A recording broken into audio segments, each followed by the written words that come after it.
are you? All good. And you? Very good. What have you been up to? But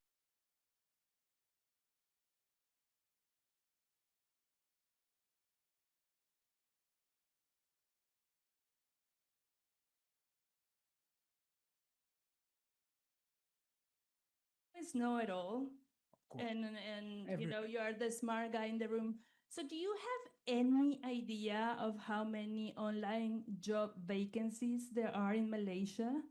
This is actually, for according to me, this is one of the easiest questions that you can ask because I looked into it. I was consulting the labor force survey recently, and it's around 500,000.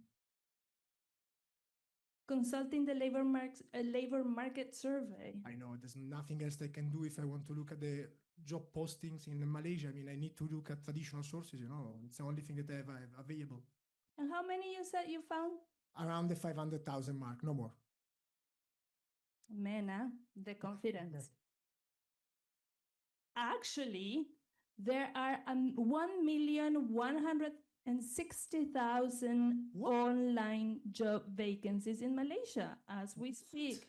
Yeah, More than the double. it's a big country and they have a lot of job openings online. Okay, so let's continue. Please. I get it right.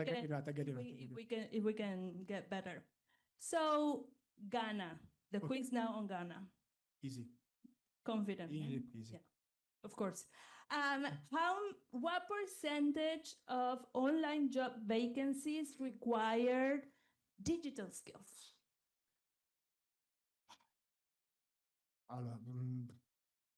I'd say 45%. Are you sure? 37. 37, 45, somewhere in the middle? 50. 50, no. 45. 45. Okay, 45. 45. Let's go with your first answer, 45%. Actually, 67% of online job vacancies in Ghana What? require a digital skills. And the most, Are you sure it's Ghana? 67%, with the most demanded skills being computer literacy and data analysis. Wow. But sorry, wait. How do you know that? Where do you look for that? Because this is, I mean, I would have known, I mean, I've been working on this for such a long time. I'm sure I would know. I'm sure you know. And what about Jordan? Do you know something about Jordan and green jobs? I would say the same. Let me consult. Wait, my sources say. Your ChatGPT source? Look, tell me. I don't know. This stage. I'll tell you something about green jobs in Ghana, in Jordan. They're growing. There's a big demand for green skills in Ghana, with the two top skills in demand being climate change adaptation and waste management. In Jordan. In Jordan. Again, where? Tell me where. Where do you get this information from? See this little beautiful graph I have here? We want to present to you today the Global Skills Tracker, which is our latest baby in the family, in the UNESCO family. If we can maybe help Max.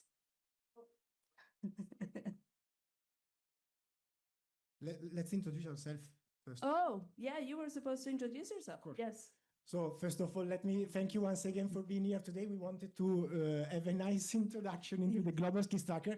My name is Mattia Olivari. I'm a program specialist working on TVET in the section for youth literacy and skills development in education sector. And I've been working hard with this lady and colleagues, Max, and their wonderful team here, and in Lightcast, a labor market intelligence company in Italy, to develop this Global Skills Tracker, which we are launching today. Now, My name is Claudia Pompa. I'm also a program specialist with the wireless section. And as Mattia said, we have been working very hard to present to you the Global Skills Tracker. This is a dynamic tool that aggregates data from labor market intelligence and then analyzes that based on sectors, occupations, and industries. Yes. It's a very high-level mapping that can allow to give trends and insights on what are the skills that will be most demanded in the future. and that comes from online data. We're mining about 1.2 million points of data continuously, with data updating every 3 to 6 months to bring you the most up-to-date information in the labor market. You may be wondering why a global skills tracker. Actually, you know that as we are all specialists in skills development, TVET, one of the biggest challenges that we have as of now is to make sure that TVET delivery, the TVET courses, whatever we do in TVET classes, is aligned with the labor market. It's a question of misalignment between supply and demand of skills. And you know that we are actually facing a huge problem of relevance in the context of TVET. So in order to try to overcome this issue, labor market intelligence, particularly leveraging online data, is getting the more and more common and the more and more interesting for our analysis objectives. And that's why we started to look into this opportunity by collaborating with Lightcast, that has been said is a company that works specifically on the analysis of big data in the context of online job postings available online. It's data that present a lot of advantages for the analysis that we typically have to conduct when we look at TVET and the alignment of TVET supply and demand of skills.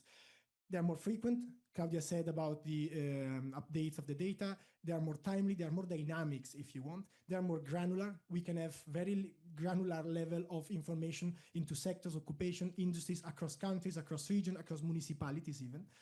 It's a less burden because data are available, and we are not the ones putting the data online. They're available because it's a wealth of information that we have and we can take advantage of, and it's cheaper because information, again, are available. We can just find a way to leverage that to the best of our interest and knowledge.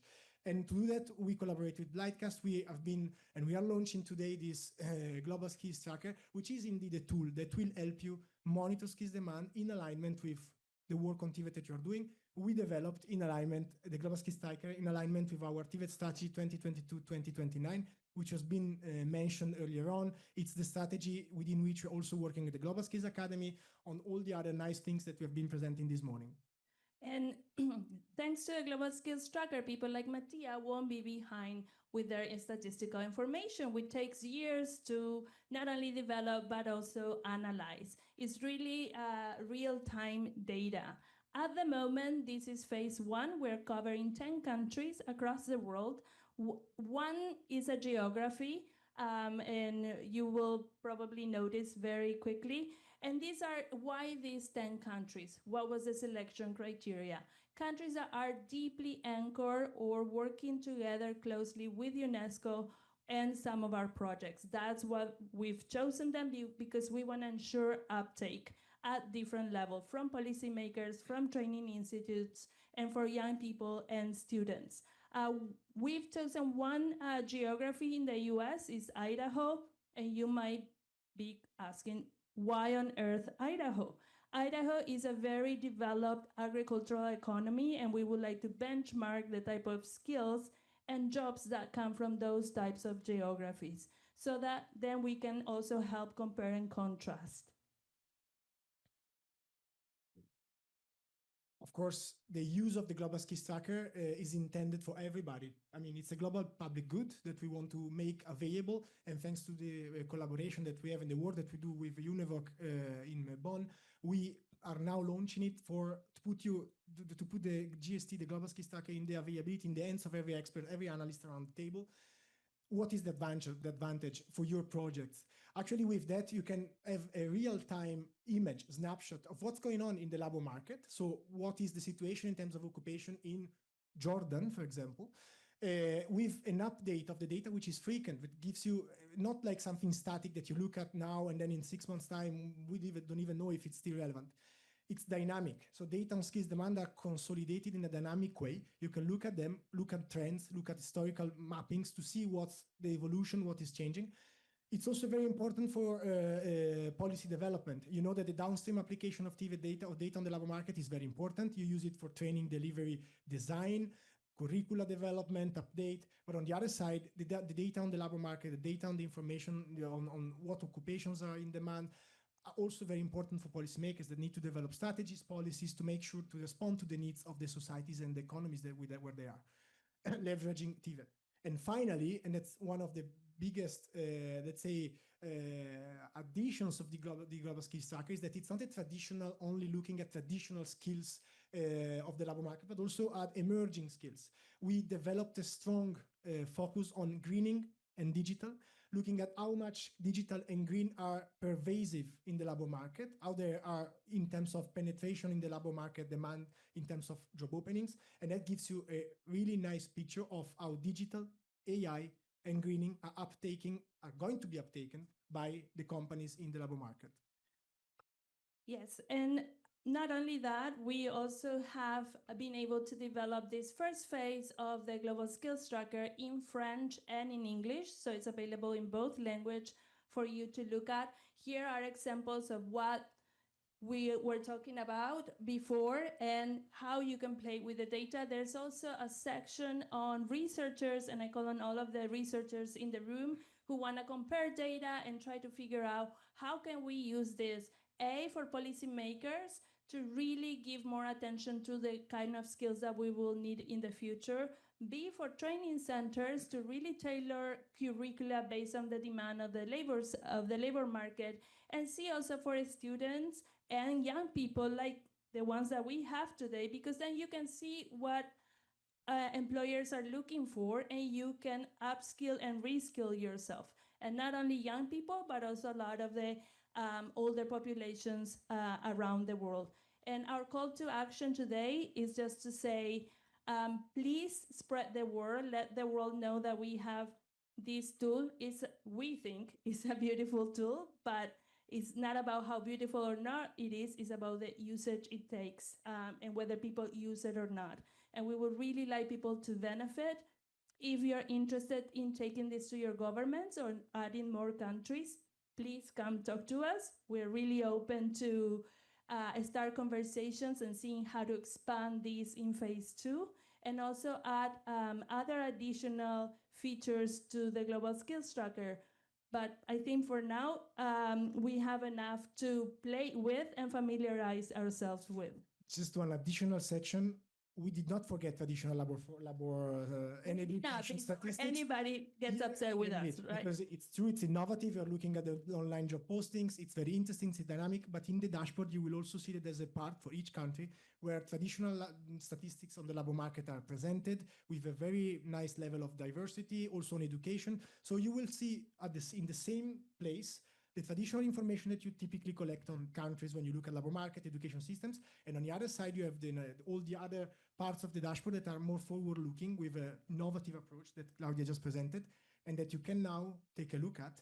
You can just flag the QR code and start playing with it. And we're happy to answer questions. Please spread the word. We're very happy that you can be benefiting about that. Today, during the World Youth Skills Day, it was the right moment to launch it, and we're very happy about it. Thank you very much. Thank you.